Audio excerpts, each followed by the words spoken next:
প্রথমে হাবিবুল্লাহ, তারপরে হেরাজ শেখ, তারপর আজ আনোয়ার শেখ। তালিকাটা কিন্তু ক্রমশ বড় হচ্ছে আর একের পর এক জড়িয়ে যাচ্ছে বাঙালির নাম। আর এরা প্রত্যেকেই বাংলাদেশের জঙ্গি মডিউল শাহাদাতের সক্রিয় সদস্য। আর এবার তো উঠে এলো নতুন তথ্য, যার সঙ্গে জড়িয়ে আছে সেই বর্ধমান খাগড়াগড় বিস্ফোরণের ঘটনাও। কি তথ্য সব বলবো এই গুরুত্বপূর্ণ প্রতিবেদন শেষ অবধি দেখুন। আমি দীপেন্দু, দ্য নিউজ বাংলায় আপনাদের স্বাগত জানাই।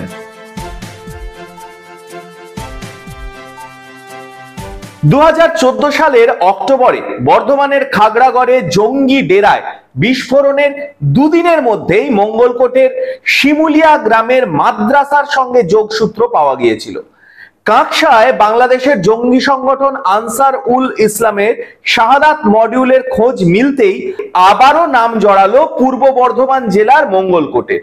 এবার মঙ্গলকোটের কুলসোনা গ্রামের বাসিন্দা আনোয়ার শেখ নামে এক পরিযায়ী শ্রমিককে চেন্নাই থেকে গ্রেফতার করেছে এসটিএফ।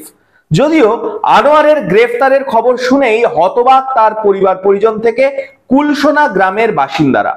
শান্তশিষ্ট নিরীহ এইরকম স্বভাবের আনোয়ার যে জঙ্গি সংগঠনের সঙ্গে যুক্ত থাকতে পারে এ কথা মানতেই চাইছেন না গ্রামবাসীরা। পরিবারের দাবি তাকে নাকি ফাঁসানো হয়েছে। শুনে নিন কি বললেন তার স্ত্রী। 5টার সময় ফোনটা এলো, আমাকে বলছে তোমার স্বামীকে ধরেছি, কোনো চিন্তা করবে না, তোমার স্বামী আমার কাছে আছে, এসব বললো। আর কিছু বলে নাই। যে একে কেউ ফাঁসানো হয়েছে, আগে ভাবে ফাঁসানো হয়েছিল, কিছুই তো পায় নাই গো। তারপর আবার ছেড়ে দিয়েছিল, আবার কালকে নিশ্চয়ই কেউ ফাঁসিয়েছে। আর বিচার চাই আমি। কোথায় কাজ করতো? চেন্নাই। আনোয়ারের এই ঘটনাকে বিশ্বাস করছে না তার গ্রামেরও কেউই। তাদের দাবি গ্রামের কাজ নেই, তাই বাইরে কাজ করতে গেছে আনোয়ার পরিযায়ী শ্রমিক হয়ে। তার সঙ্গে নাকি জঙ্গিদের যোগ থাকতেই পারে না।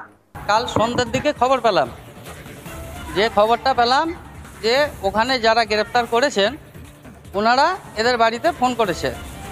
তো তারপরে আমরা গ্রামবাসীরা জানলাম, তো যেটা একটা আভাস যেটা আমরা শুনছি নাকি যে জঙ্গি সংগঠনের সন্দেহজনকভাবে ওকে অ্যারেস্ট করেছে। জঙ্গি সংগঠনের সঙ্গে ও যুক্ত কি না সেটা ভালোভাবে জানাটা দরকার।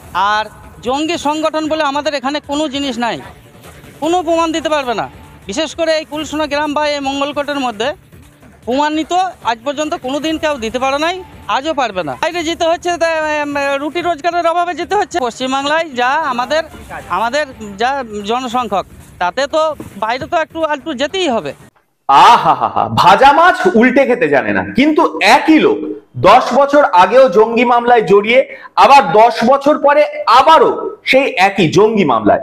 হাস্যকর না? হাস্যকর ঘটনা একেই বলে। আর খাগড়াগড়ে তো আমরা দেখেইছিলাম, গ্রামের মধ্যে মাদ্রাসাতে রীতিমতো ট্রেনিং চলতো। এরা কেউই ধোয়া তুলসী পাতা নয়। এই যে যতজন কথা বললো না একটু আগে, কে জানে হয়তো এদের মধ্যেও কেউ না কেউ বেরিয়ে যাবে এইরকমই কোনো জঙ্গি সংগঠনের সদস্য। অথচ এই নিয়ে রাজ্যের মুখ্যমন্ত্রী তথা স্বরাষ্ট্রমন্ত্রীর মুখে একটাও কথা শুনেছেন? এত বড় একটা নাশকতার ছক শুরু হতে যাচ্ছিল, সেই নিয়ে পুলিশের মধ্যে কোনো তৎপরতা দেখেছেন? দেখবেন কি করে? তারা তো এখন গরিব মানুষের পেটের ভাত কাটতে ব্যস্ত, হকার উচ্ছেদে ব্যস্ত। মেইনস্ট্রিম মিডিয়াও কিন্তু চুপ, কিন্তু আমরা চুপ থাকবো না। আপনাদের মূল্যবান এবং গুরুত্বপূর্ণ মতামত জানান দ্য নিউজ বাংলার কমেন্ট সেকশনে। আর দেখতে থাকুন দ্য নিউজ বাংলা। বাংলা তথা দেশের রাজনীতির এই ধরনের কোনো ঘটনাই আমরা চেপে রাখতে দেব না।